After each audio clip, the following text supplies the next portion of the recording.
Welcome to Parsimony, your all-in-one business management solution. In this tutorial, we'll explore the chart of accounts function in the Accounting Master module of Parsimony. By the end of this video, you'll have a clear understanding of how to set up and manage your chart of accounts in Parsimony. Let's start by navigating to the Accounting Master module in the Parsimony dashboard. Click on the Accounting Master module to access the necessary functions. The Accounting Master dashboard provides a centralized location to manage all accounting-related settings and configurations. To set up your chart of accounts, click on the Chart of Accounts option.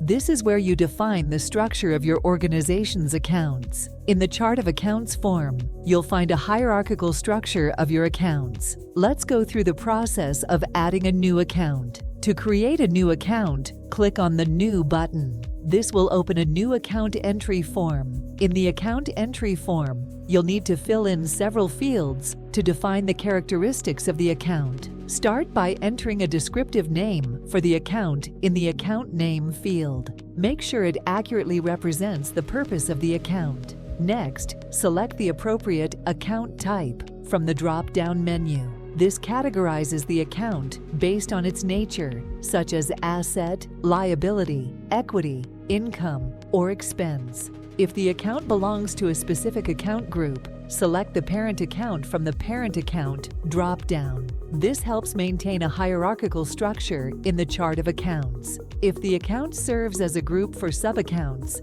check the Is Group checkbox. This allows you to add more accounts as child accounts under this group. Once you have entered all the necessary information, click on the Save button to save the account. You will now see the newly added account in the chart of accounts. You can continue adding accounts in a similar manner to build your complete chart of accounts. If you need to make changes to an existing account, you can click on the Edit button.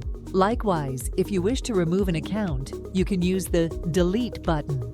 Congratulations! You've successfully set up your chart of accounts in the Accounting Master module of Parsimony. Now you can start recording your financial transactions and maintaining accurate financial records. Thank you for watching this tutorial. If you have any further questions or need assistance, feel free to explore the Parsimony documentation or reach out to our support team.